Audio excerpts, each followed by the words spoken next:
Boa noite. O que deu na minha cabeça de vir social nesse calor?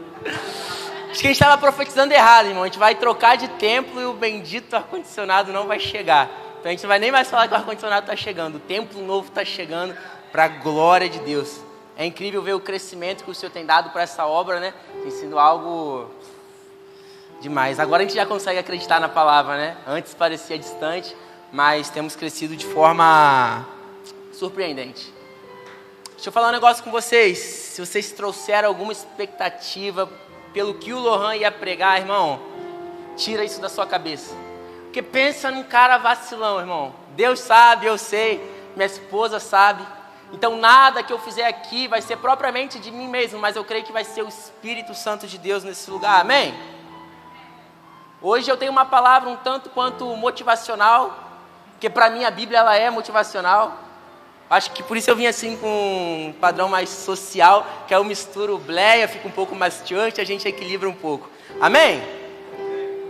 Você que trouxe a sua Bíblia, abra comigo em Hebreus 11, por favor.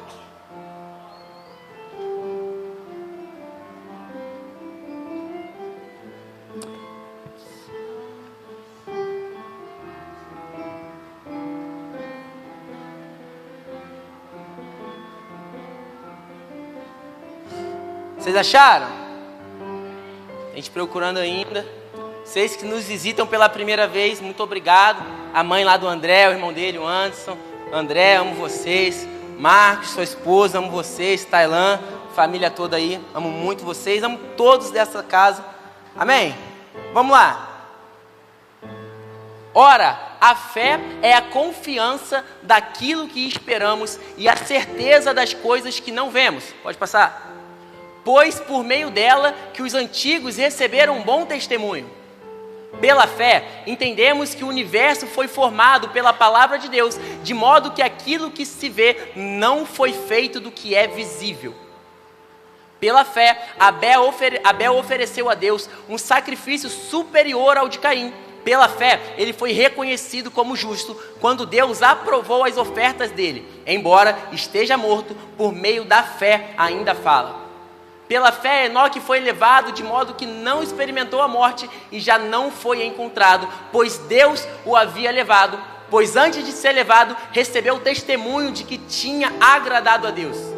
Sem fé, é impossível agradar a Deus, pois quem dele se aproxima precisa crer que ele existe e que recompensa aqueles que o buscam. Só até aí. Amigo Espírito Santo, eu quero te agradecer pela sua palavra que de fato é real.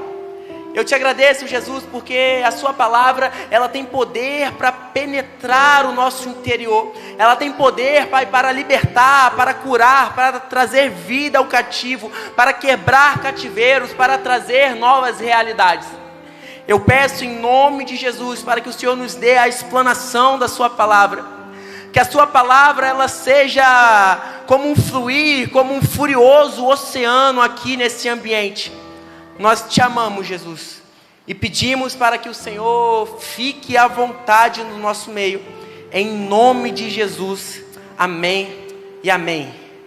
Glória a Deus. Vocês estão animados com a palavra de Deus? Eu vou pedir, pelo amor de Deus, irmão, não me deixa sozinho. Obrigado, Anderson, por estar fazendo esse fundo aí que faz uma diferença absurda. Então eu peço para que você não esteja...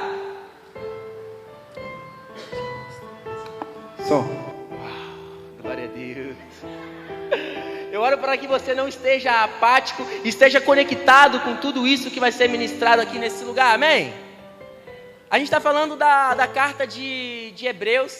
A gente não sabe na verdade quem é o autor, mas nos anos 400, 1600 depois de Cristo, essa carta era chamada como uma epístola de Paulo aos Hebreus. Mas a igreja primitiva nunca deu essa autoria para ele, então na verdade a gente não sabe quem escreveu. A gente não sabe se foi Paulo. Há linhas teológicas que dizem que foi Apolo, Barnabé, Priscila, enfim, existem várias linhas teológicas. Mas a grande verdade é que nessa noite não importa tanto quem escreveu, mas importa que é a palavra de Deus que vai ser liberada. Se foi Paulo ou Apolo que escreveu, não sei, mas é a palavra de Deus e ela vai ser liberada nesse lugar. Vocês estão comigo? Hebreus 11 fala da galeria dos heróis da fé. Se você for pegar para ler, depois você lê com mais calma, começa a estudar, começa a falar de homens que em vários momentos, em vários cenários, em Gênesis, em Juízes, em Êxodo, eles viveram pela fé coisas incríveis na presença de Deus. Isso é Hebreus 11, é a galeria dos heróis da fé. A fé mostra a realidade daquilo que esperamos, ela nos dá convicção de coisas que não vemos. Pela fé, pessoas em tempos passados obtiveram a aprovação. Pela fé, entendemos que todo o universo foi formado pela palavra de Deus. Assim, o que se vê originou-se daquilo que não se vê. Quem estava aqui ontem? Levanta a mão. Ontem o pastor ministrou que Jesus é a única coisa que a cegueira física, a doença, a cegueira. Jesus é a única coisa que a cegueira não pode nos impedir de ver. Mesmo que você seja cego de forma física, você consegue olhar para Jesus. Mas como que você faz isso? Pela fé. A fé é a certeza daquilo que não vemos, mas cremos. E ele falou que de igual modo, a única coisa que pode nos impedir de olhar para Jesus é a cegueira espiritual. Então, se não tivermos fé, jamais iremos ver a Deus. Ainda mais grave, se não tivermos fé, jamais poderemos agradar a Deus. Porque quem se aproxima de Deus precisa crer que Ele existe e que recompensa aqueles que o buscam, amém? E aí a palavra, ela começa a explanar de forma absurda a respeito dos heróis da fé. Num primeiro momento, Hebreus 11 está falando de Gênesis 4, do sacrifício de Abel e do sacrifício de Caim. A gente já passou por essas palavras várias vezes. Caramba, Caim, ele ofertou alguns dos seus produtos. Caim, ele trabalhava com terra, com produtos da terra. Eu tenho medo desse microfone perder a distância. Se der ruim, eu volto. Caim, ele trabalhava com produtos da terra e a palavra ela é bem explícita em dizer que Caim, ele ofertou apenas alguns produtos. Esse alguns, não sei para mim, mas não sei para você, mas para mim é tipo assim, alguns. Aquilo que tem ali eu vou entregar. E a palavra diz que o Senhor, ele não se agrada da oferta de Caim, mas Abel oferece uma oferta que de fato é agradável ao Senhor. A palavra ela dá um detalhe muito rico, onde diz que Abel, ele entregou a primeira parte, entregou a primícia, entregou aquilo que era mais precioso, talvez o mais suado. Caramba, é o primeiro rebanho, e ele estava entregando o primeiro. Mas vamos lá, por que Abel fez isso?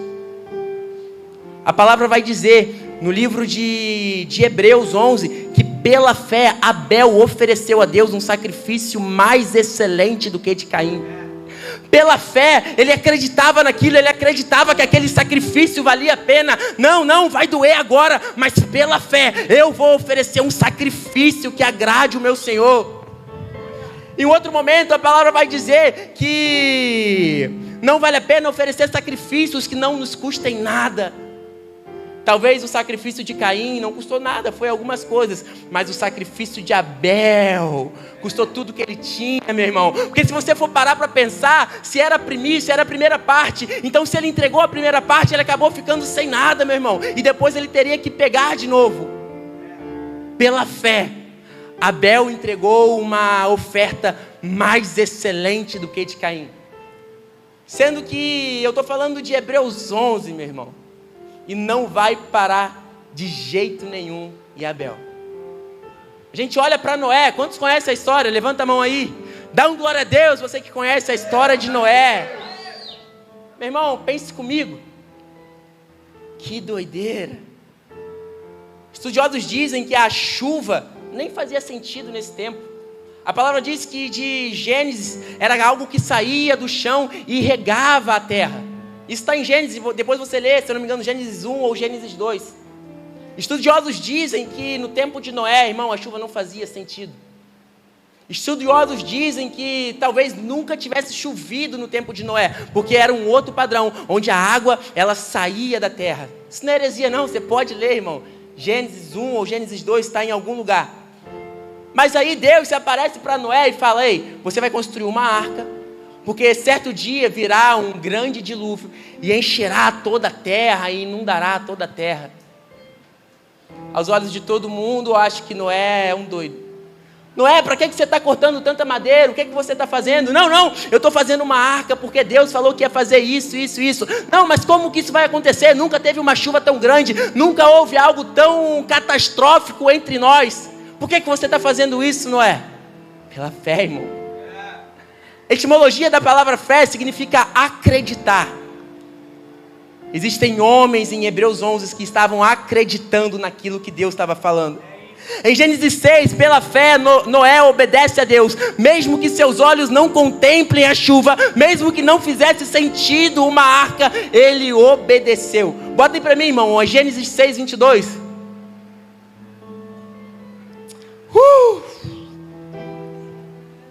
Noé fez tudo como Deus lhe tinha ordenado, e por isso hoje ele está aqui na galeria dos heróis da fé. Então talvez quem estava lá antes falava: ei, pelo amor de Deus, você está ficando maluco, não é? Por que você está cortando tanta madeira? Para que fazer uma arca? Mas houve um dia, meu irmão, onde as gotas de chuva começaram a cair. Houve um dia que a tempestade começou a formar, o tempo começou a fechar, e agora sim faz sentido aquilo que Deus falou. A fé, meu irmão, para o mundo é loucura, mas vai chegar um tempo que vai virar sensatez. Hoje em dia, viver a vida do modo que a gente vive, largar tudo igual o nosso pastor larga, fazer isso igual o Caio faz, fazer aquilo, às vezes para o mundo é loucura, mas vai chegar um tempo que vai virar sensatez, irmão. Vai chegar um tempo onde vai fazer sentido, vai chegar um tempo onde a gente não vai ser mais visto como louco. Loucos são aqueles que gastaram a sua vida com os prazeres desse mundo. Mas teve um povo muito doido que escolheu ter fé e gastar os pés na presença do Senhor. E para em Noé? Claro que não, meu irmão. Aí a gente vai para Abraão. Olha só, você vai sair do meio do teu povo, irmão. Você vai sair da sua parentela e vai para um lugar aonde eu vou ordenar que você vá. Sendo que a Bíblia ela é muito rica em detalhes. E quando Deus dá uma ordem para Abraão, Ele não fala para onde que é essa terra. Mas Senhor, para onde que eu vou ir? Aonde eu vou colocar o meu pé? Não importa, não precisa saber. Porque é a fé. Hebreus 11. Deixa eu voltar lá para você ver. Olha só, Hebreus 11 fala: a fé mostra a realidade daquilo que esperamos. Ela nos dá convicção de coisas que não vemos. Ei, Abraão, sai do meio da sua terra, da sua parentela e vai para o lugar que eu te ordenarei. Mas para onde que eu vou? Não importa, porque a fé é a certeza da coisa que não vemos. Mas eu não vejo o caminho, mas não precisa ver, porque a fé é a certeza das coisas que não vemos, meu irmão. Se você está vendo, não é fé, cara. Se você está vendo, é lógico. Se você está vendo, é natural. Se você está vendo, é natural. Mas se você não está vendo, irmão, você pode ter certeza que isso é fé. Dá um glória a Deus enquanto eu bebo.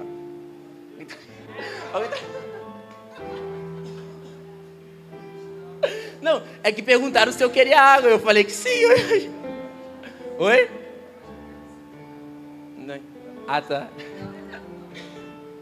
Amém, depois eu bebo água, mas dá um glória a Deus mesmo assim. Mas acabe em Abraão? Claro que não, meu irmão. Aleluia. Te amo, tá?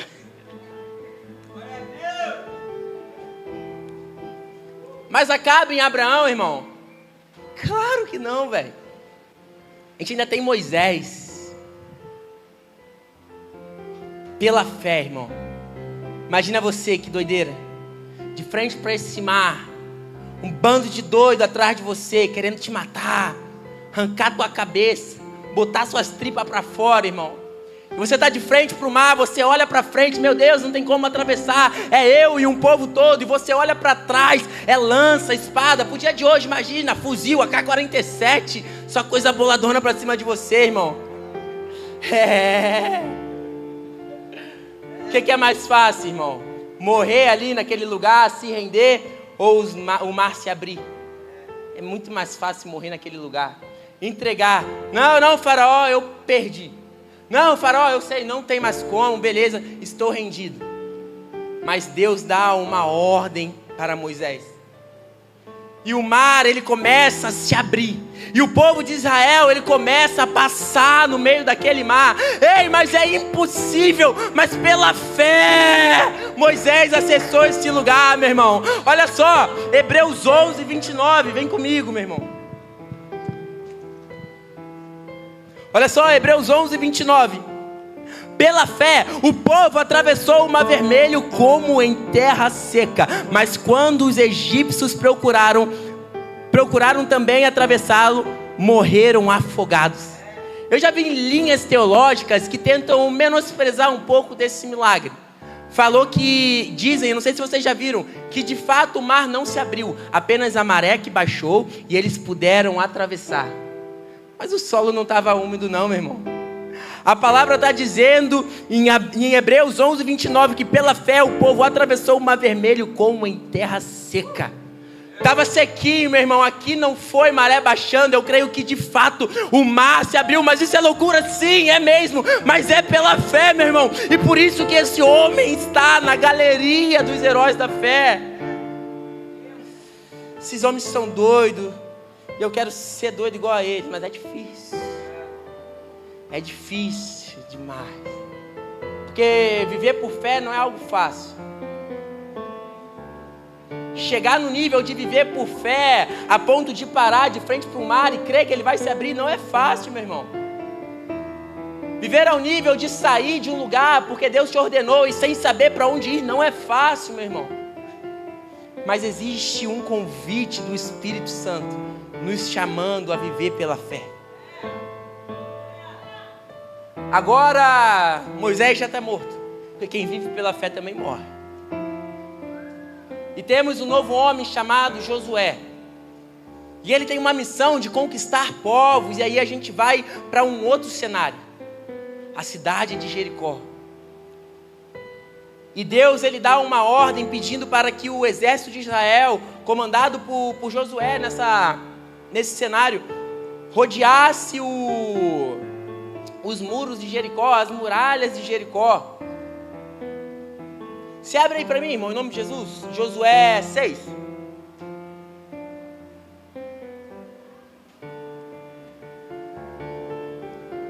Vocês estão comigo? Eu estou falando muito rápido ou está de boa? Está de boa? Porque às vezes eu ligo a velocidade 2.0 do WhatsApp, meu irmão. É difícil acompanhar. Está de boa, então tá bom. Vamos lá.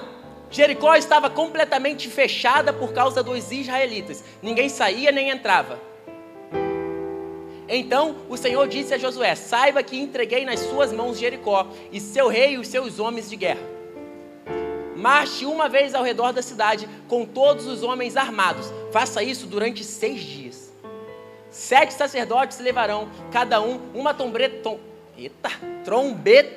de chifre de carneiro à frente da arca. No 7º dia, marchem todos 7 vezes ao redor da cidade e os sacerdotes toquem as trombetas.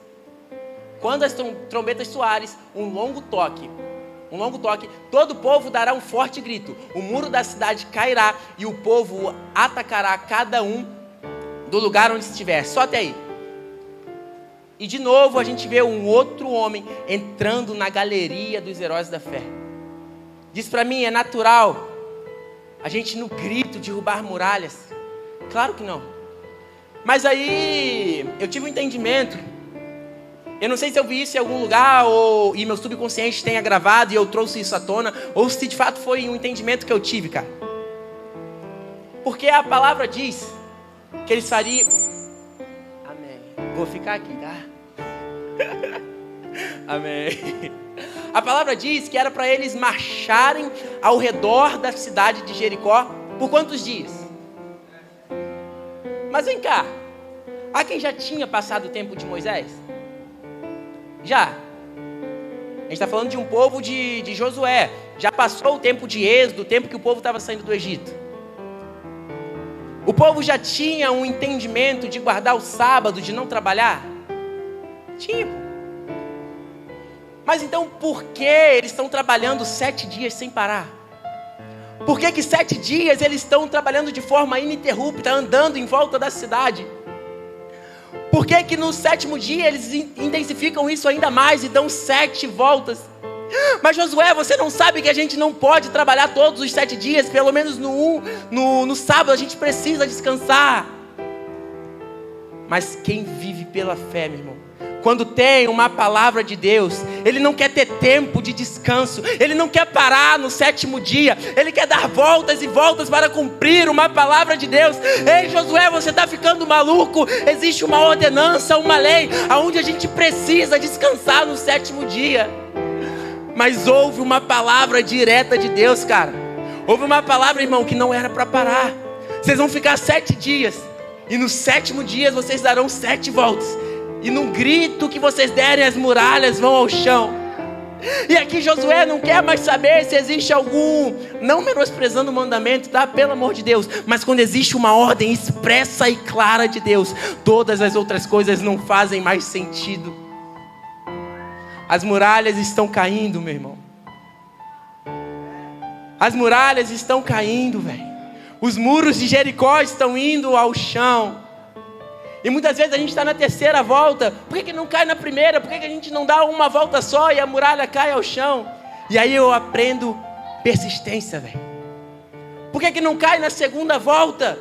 Por que 7? E aí eu tentei buscar alguma revelação. O que significa o número 7? Na numerologia bíblica, o que o número 7 é? E eu não encontrei nada, meu irmão. E eu tive um entendimento de persistência. Porque eu imagino o povo de Israel no 3º dia. Será que vai mesmo? Caraca, a ordem é só no 7º dia, eu já estou aqui. Eu creio que é um ambiente muito quente, onde fica fadigante dar voltas e voltas no muro da cidade. Nossa, é o 5º dia, esses muros será que não vão cair? Será que vai acontecer mesmo no 7? Mas para aqueles que vivem pela fé, eles precisam ser insistentes, meu irmão. Insistente não, hoje eu vi uma pregação, não é insistir, porque quando insistimos em algo, é muito da nossa carne, nós estamos insistindo em algo que não vai dar certo, mas é persistir, meu irmão. Persistir na palavra de Deus, persistir naquilo que Ele tem liberado sobre nós. Existe uma persistência naqueles que vivem por fé. E por isso que você vai ver que às vezes no primeiro momento não faz sentido. Uau, eu vou viver por fé. E aí vem o 1º dia, nada acontece. Eu vou viver por fé, vem o 2º dia, não está acontecendo nada. Está me filmando? Vem o 3º dia e você está dando volta e nada acontece. Nossa, eu vou dar volta ao 4º dia e nada acontece. Mas eu estou vivendo pela fé, por que nada acontece? Porque no 6º, a palavra diz que no 7º dia, eles não vão dar só uma volta. Conforme for chegando o tempo da muralha cair, talvez aperte até mais um pouco, meu irmão. Conforme os muros de Jericó comecem a cair, talvez você tenha que sangrar até um pouco mais. Talvez fique até um pouquinho mais difícil. Agora, ao invés de dar uma volta, você vai ter que dar 7. Mas fica de boa, meu irmão. Se está ficando mais pesado, se está cobrando um pouco mais, fica tranquilo. Porque os muros estão prestes a cair. E muralha nenhuma resistirá. Porque as portas do inferno não resistirão contra a igreja do Senhor. Ai, 9h34, me ajuda, Jesus. Vocês estão entendendo? Tá teológico? Não, né? Tá tranquilo. Amém. Às vezes a gente gosta de trazer palavras em original naquilo. Eu amo isso. Mas o simples me apaixona, irmão. Os heróis da fé me deixam encantado, velho. Mas e aí, para em Josué? Claro que não. Para em Josué. Para em Josué. E aí a gente vai lá para Juízes. A gente vai para um cara chamado Gideão. A palavra diz que num primeiro momento, o exército de Gideão tem 32 mil homens. Especialista em Gideão, é isso mesmo? 32 mil? Isso mesmo. O exército midianita tem 135 mil, é isso mesmo? Vamos lá. Aos olhos naturais, tem como? Como que é a matemática mesmo? 1-4? Então vamos lá. Cada um do exército de Gideão tem que derrotar 4 midianitas. Tem como? Não dá. Mas aí o Senhor fala, não, tem gente demais. Aqueles que tiverem com medo ou com saudade de casa, mete o pé, vai embora. Meu irmão, pensa numa galera que vai embora. 22 mil homens. Caraca, Agora sobram 10 mil. E aí, 10 mil para 135 é quanto, pastor? 13,5? Vou fazer a mesma pergunta que você faz. Tailan, você conta 13 pessoas e meio. Igual o pastor fala, conta alguém desse tamanho. Tu dá conta, irmão? Mete o pé, né? Não dá, meu irmão. Fala tu, Marcos, tem como? Fala tu, André. Antes, tem como não, irmão? 1 para 13,5. Acho que Gideão já começou. Estou sentindo minhas forças indo embora. Mas ainda tem gente demais, Gideão. E o Senhor vai, olha só, você manda que esse seu exército vá beber água no rio, e os que fizerem de tal forma, você manda embora. E aí mais gente vai embora, e por fim, sobra 300. Caraca, irmão, agora deu ruim. Senhor, os recursos que eu tinha foram embora. E nem na totalidade era o suficiente, que eu estava em desvantagem mesmo com todos os meus recursos. O Senhor tirou tudo que eu tenho, agora não dá. Agora é 300. Qual é a probabilidade agora? 1 de Gideão para 450 midianitas. Meu irmão, não dá. Você está doido? Eu não precisava vencer eles. Só precisava ser mais rápido. Ia correr pra caramba. Mas aí, cara, bota aí pra mim Juízes 7:7.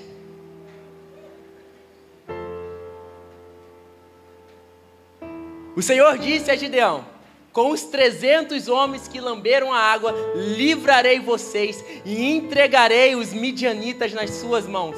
Mande para casa todos os outros homens. Tem como, meu irmão?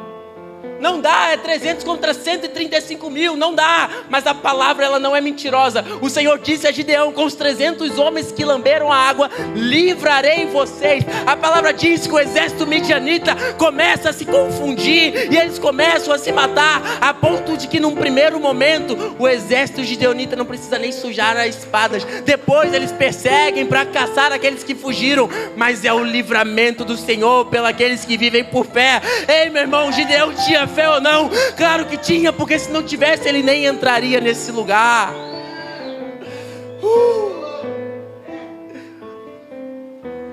Senhor, não tem como. Os meus olhos físicos enxergam eu derrotado.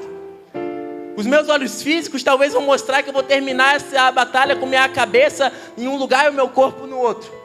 Mas a fé é a certeza daquilo que se espera, meu. É a convicção daquilo que não vemos. Eu não estou vendo, mas eu creio que eu vou derrotar esse exército. E por isso Gideão, meu irmão, está na galeria dos heróis da fé.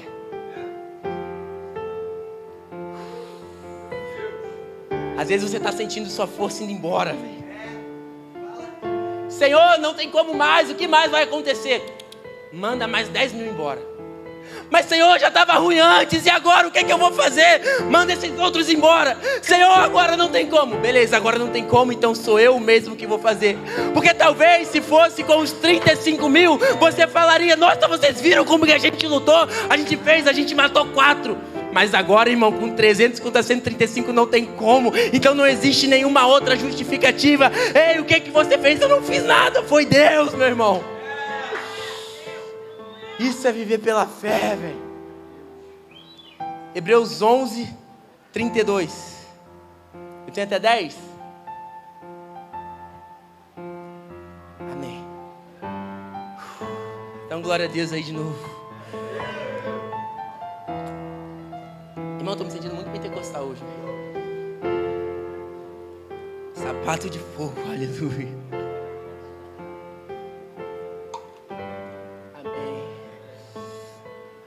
Hebreus 11:32. Aqui eu falei de um monte de gente, velho. Eu falei de Abraão, eu falei de Noé, eu falei de Josué, eu falei de Moisés, eu falei de Gideão por último agora. E eu já estou até um pouco cansado de falar de tanta gente. Eu acho que o autor de Hebreus também teve o mesmo cansaço, velho.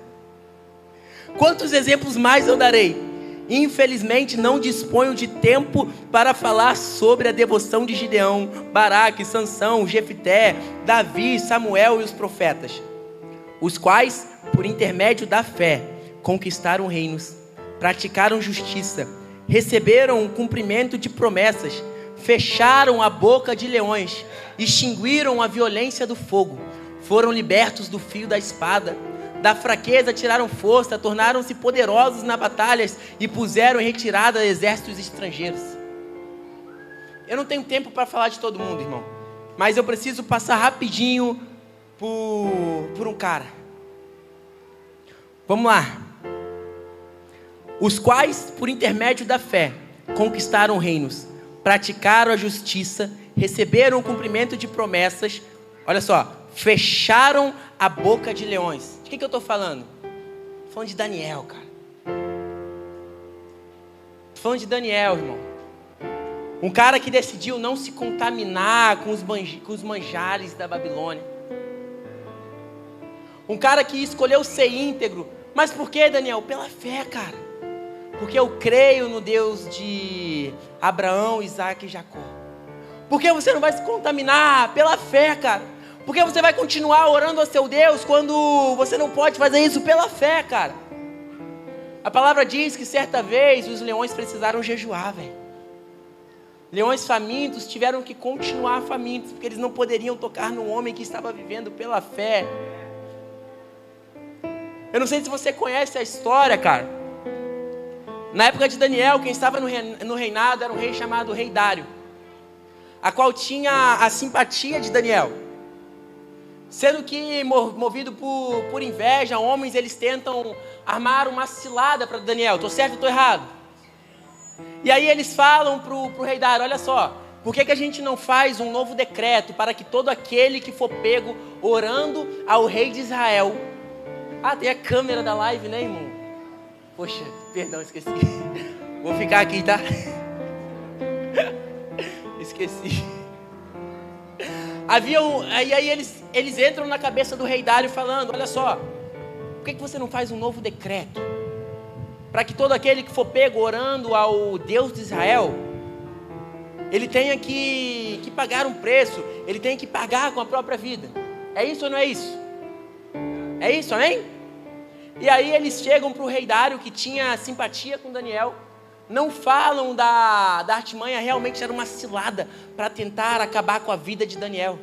Porque quando a gente está posicionado na presença de Jesus, irmão, vai ter gente se levantando para acabar com a gente mesmo. Enquanto a gente estiver posicionado na presença de Jesus, inimigos, eu não falo de carne nem sangue, mas potestades nas regiões celestiais.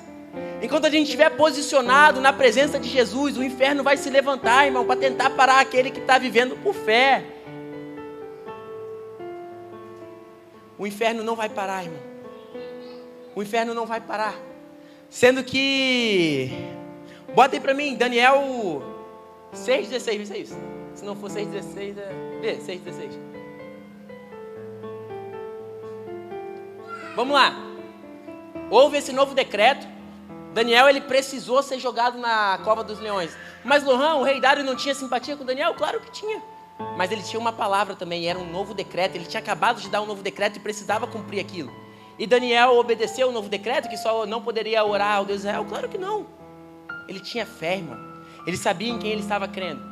Então, o rei deu ordens e eles trouxeram Daniel e o jogaram na cova dos leões. O rei, porém, disse a Daniel que o seu Deus, a quem você serve, continuamente o livre. Taparam a cova com uma pedra e o rei a selou com seu anel e com os anéis dos seus nobres, para que a decisão sobre Daniel não se modificasse. Tendo voltado ao palácio, o rei passou a noite sem comer e não aceitou nenhum divertimento na sua presença. Além disso, não conseguiu dormir. Logo ao alvorecer, o rei se levantou e correu. Pode parar aí, não passa não. Logo ao alvorecer, o rei se levantou e correu para a cova dos leões. Você está entendendo que o rei estava fazendo algo meio que contra a sua vontade? Que teve um decreto para jogar Daniel na cova dos leões, e aí selaram para que nenhuma decisão fosse mudada, e agora Daniel estava lá preso, com um monte de leão. E aí o rei, ele volta para casa e a palavra diz que ele se recusa a comer ou participar de qualquer tipo de festa, qualquer tipo de divertimento, porque ele estava angustiado com aquilo que estava acontecendo com Daniel. Pode passar. Quando ia se aproximando da cova, gritou aflito: Daniel, servo do Deus vivo, será que o seu Deus, a quem você serve continuamente, segura aí, pode livrá-lo dos leões? Irmão, tem como botar outra versão? Ou só essa mesmo que tem? Bota Ark, King James, qualquer um. Bota outro. Aí, isso. E chegando-se à cova, chamou por Daniel com voz triste, e disse o rei a Daniel: Daniel, servo do Deus vivo, dar-se ao caso que o teu Deus, a quem tu continuamente serves, tenha pedido livrar-te dos leões. Irmão, esse detalhe que a palavra dá é magnífico. O rei não chega: ei Daniel, seu Deus te livrou, não. O rei não chega empolgado: ei Daniel, eu creio que Deus te livrou, agora você está aí, você vai sair daí são e salvo. Não. A palavra diz que o rei, ele chega com uma voz triste. Sabe quando você pergunta algo, mas você já sabe a resposta? Amor, posso sair para jogar bola com a rapaziada hoje? Tu já pergunta triste, irmão.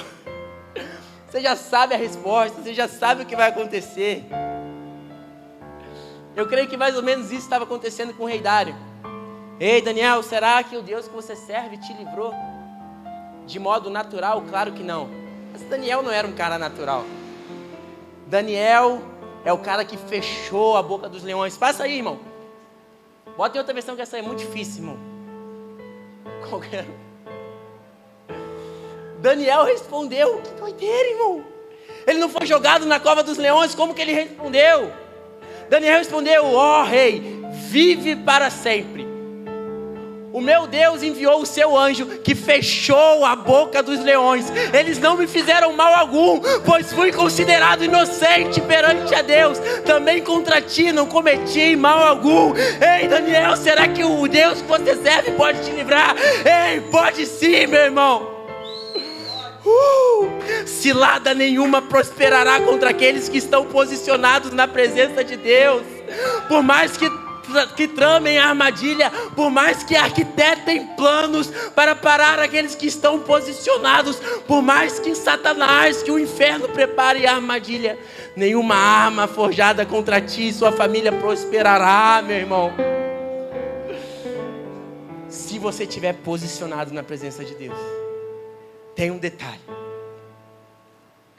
A palavra diz em João, se eu não me engano, João 15, eu não vou lembrar, que tudo aquilo que pedimos em nome de Jesus será realizado.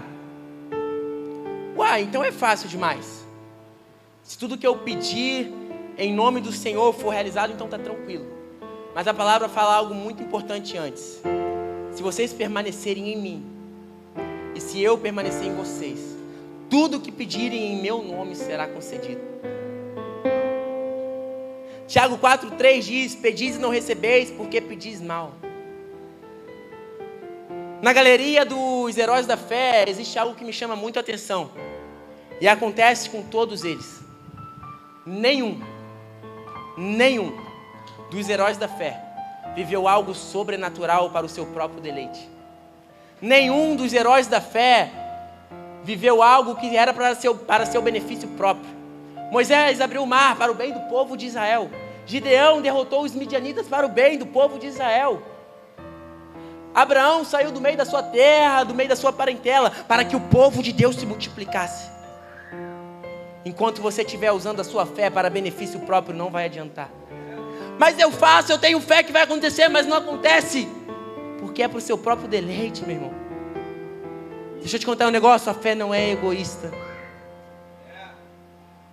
Nossa, vai acontecer. Não aconteceu, Deus abandonou. Não. É porque você viveu o Tiago 4,3. Pedis e não recebeis, porque pedis mal. Porque se você tiver com o mesmo coração de Abraão, o mesmo coração de Davi quando enfrenta Golias, o mesmo coração de Gideão quando enfrenta os midianitas, o mesmo coração de Daniel quando é jogado na cova dos leões, pode ter certeza que a sua fé será recompensada. É necessário viver pela fé. Tem 10 minutos. Vocês me dão 10 minutos? Amém? Vocês estão... Amém. Vocês estão perdidos ou estão conseguindo me acompanhar? Amém. Estão comigo?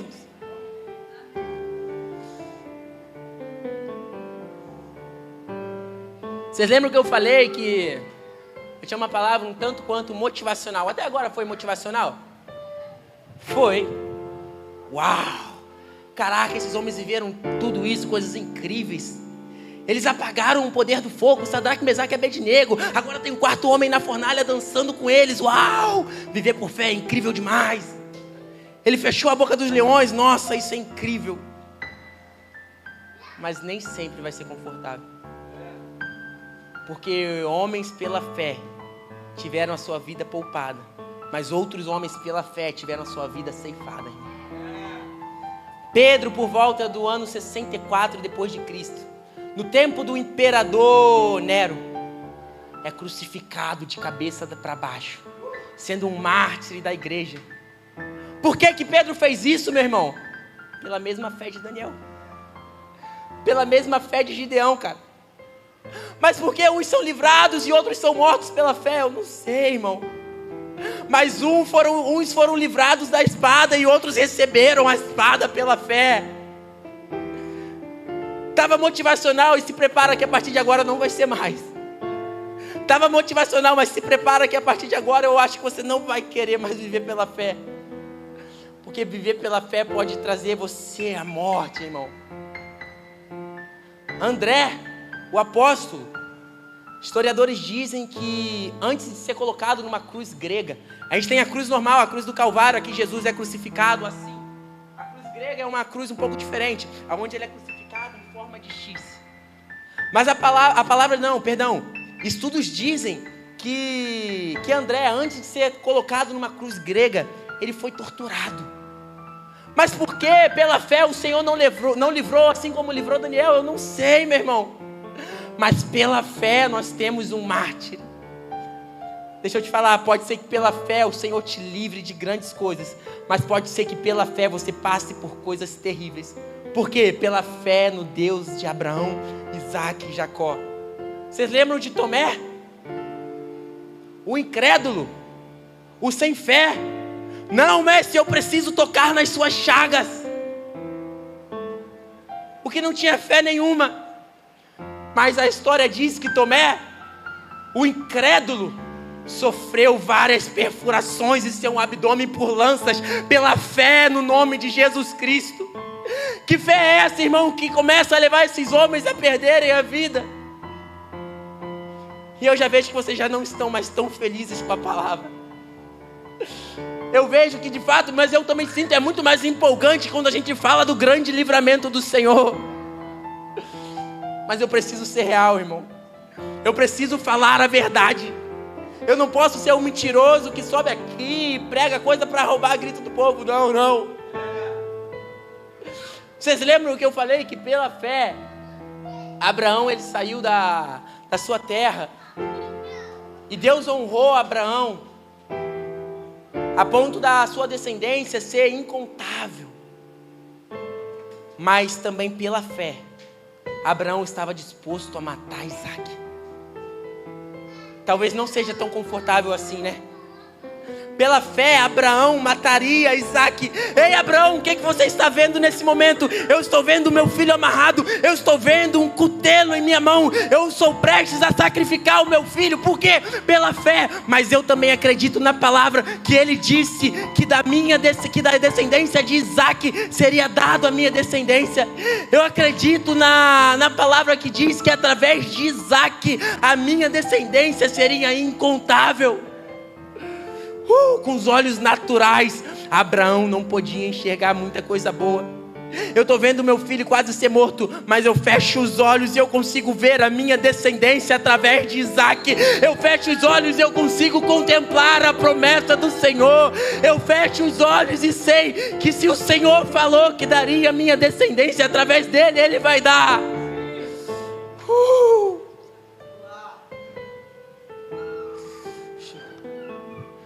Pode subir, ministério de louvor, pode subir, estou acabando. Eu tenho que acabar, né? 5 minutos. Mas Deus proveu o cordeiro. Mas Deus proveu o cordeiro. Mas Deus proveu o cordeiro, meu irmão. Pela fé, Jesus suportou a cruz, cara. Como assim, Lohan? Pela fé, Jesus suportou a cruz. A palavra diz que no Getsemane, Jesus estava angustiado, irmão. A palavra diz que no Getsemane, Jesus estava sofrendo com uma angústia mortal. Mas a palavra vai dizer em Hebreus 12, verso 2, coloca aí para mim, irmão, por favor.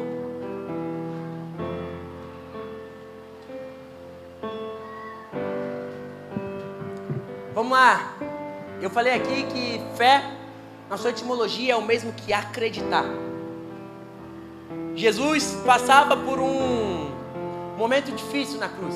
Não é à toa que antes ele sofreu de uma angústia mortal. Jesus, o que é que você está vendo aí na cruz? Eu estou vendo dor. Eu estou sentindo o peso do pecado. Pela primeira vez na história eu vou ficar afastado da presença do meu Pai.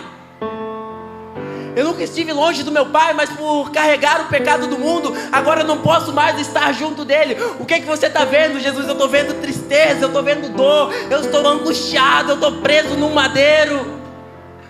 Mas isso é com os olhos naturais, meu irmão. Jesus era um homem que tinha fé, que acreditava na palavra do Pai, tendo os olhos fitos em Jesus, autor e consumador da nossa fé. Olha só, ele quem? Jesus, pela alegria que lhe fora proposta, suportou a cruz, ao desprezar a vergonha, e assentou-se à direita ao trono de Deus. Ei, Jesus, com os olhos naturais, o que é que você está vendo? Eu estou vendo vergonha, eu estou vendo humilhação, eu estou vendo deboche, mas com os olhos da fé, pela alegria que fora proposta, eu estou vendo a minha descendência, eu estou vendo o véu rasgado de cima a baixo, eu estou vendo o Espírito Santo habitando entre os meus filhos, eu estou vendo uma nova aliança sendo feita, eu estou vendo com os olhos da fé. Ei, pela alegria que fora proposta a Jesus. Às vezes você olha em volta e vê aflições. Às vezes você está olhando em volta e está vendo dor, angústia. Por que não zombaria? Por que não humilhação? Mas Jesus suportou a cruz pela alegria que lhe fora proposta, meu irmão. Deixa eu te falar, existe uma alegria da parte de Deus proposta à sua vida.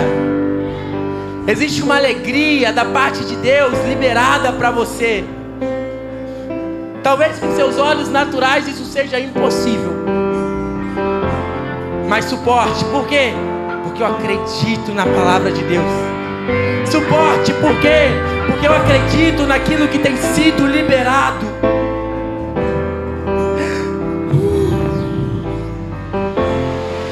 Não é para essa vida que servimos a Deus.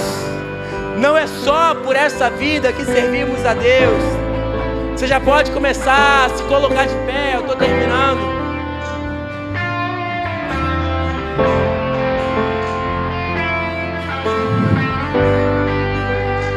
1 Coríntios 15:19. Um homem que foi decapitado pela fé no nome de Jesus Cristo. Se esperamos em Cristo só nessa vida, somos os mais miseráveis de todos os homens. Se é só por essa vida que você tem fé no seu Senhor, você é o mais digno de pena. Se é só por essa vida que você espera no Senhor, você é o mais miserável de todos os homens. Porque nós temos fé no Messias, nós temos fé no Filho de Deus. Nós sabemos que as dores e as tribulações momentâneas não se comparam com a glória que há de vir. O homem que foi decapitado enquanto ainda estava em vida, certa vez disse que Para Ele, o viver é Cristo e o morrer é lucro. O Senhor está nos convidando para um nível muito profundo de fé. Se esse nível vai te livrar das covas dos leões, eu não sei. Pode ser que sim. Se esse nível vai te levar para ser crucificado, assim como os apóstolos, eu não sei. Pode ser que sim também. Mas existe um convite. E eu tenho certeza que mediante a esse convite, você vai viver o sobrenatural de Deus.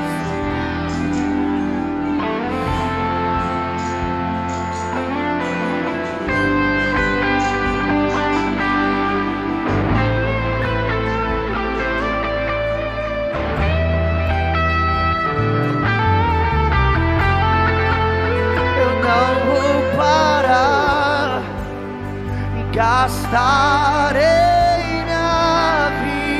aos teus pés.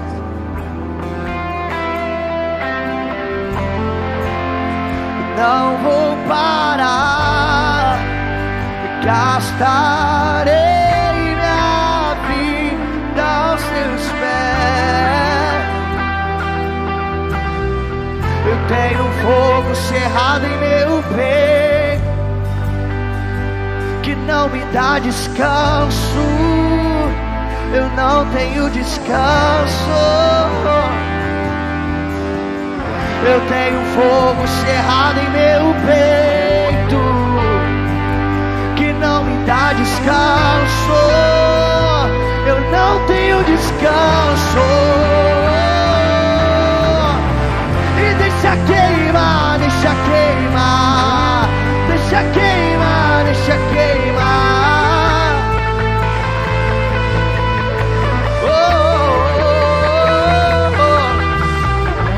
Deixa queimar, deixa queimar, deixa queimar, deixa queimar, deixa queimar.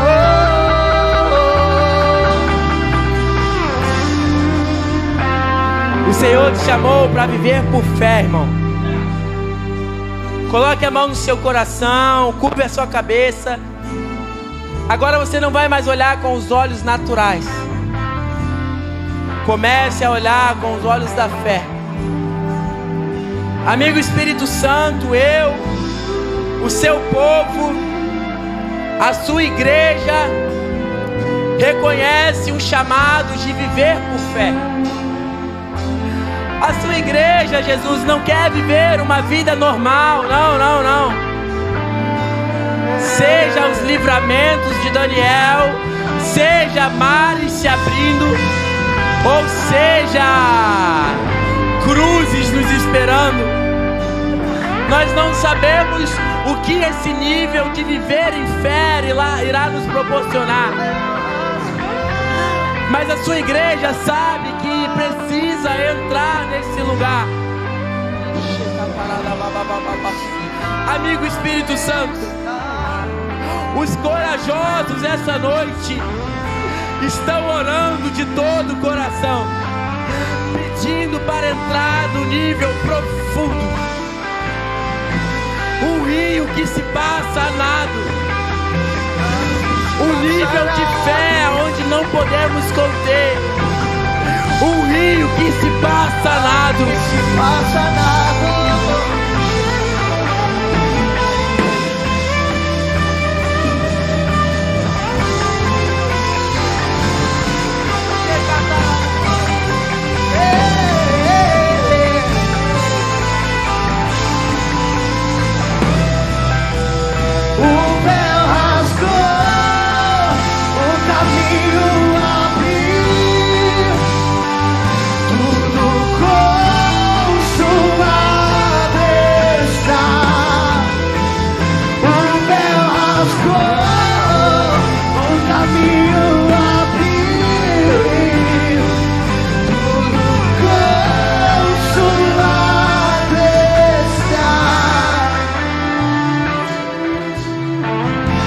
Você que fez essa oração, Você que entendeu que precisa entrar no nível profundo de fé no Senhor. Você que reconhece que precisa da mesma fé que Jesus teve no Calvário, a qual fez suportar a cruz.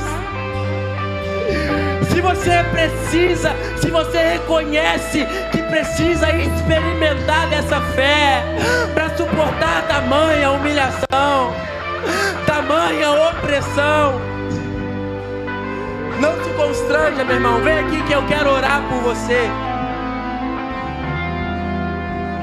Você que fez essa oração de que talvez precise do mesmo livramento que Daniel. Você que tem sentido que coisas ao redor tentam te parar. Existe um nível de fé capaz de te livrar e fechar a boca dos leões. Não se constranja, meu irmão. O culto ainda não terminou. O ambiente profético já foi gerado. Você que entende que precisa entrar em um novo nível de fé, vem aqui, eu quero orar por você, velho. Você que fez essa oração pela primeira vez,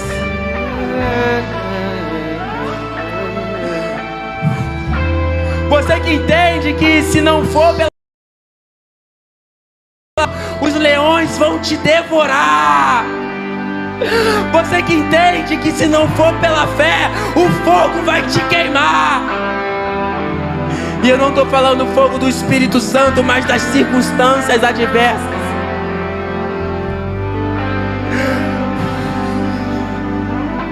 Mulher, a sua fé te salvou. Homem, a sua fé te salvou. Vamos lá, não se constranja. Pela fé. Existe um bálsamo para ser liberado nesse lugar. Pela fé. Existe uma porção da parte de Deus para ser liberada nesse lugar. Pela fé. Talvez você pense, não, no meu lugar Deus vai falar comigo. Talvez aí na frente vai ser a mesma coisa que aqui atrás. Ei, meu irmão.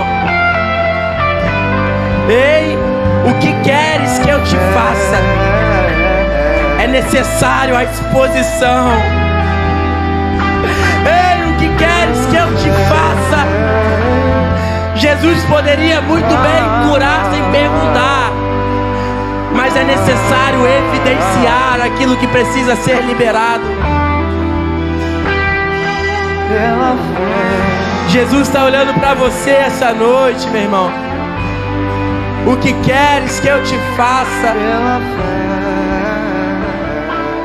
Tem um time cheio de Deus, doidinho para orar por você, doidinho para liberar palavras de vida.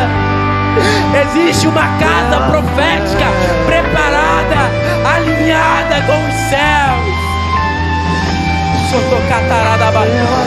Vamos lá.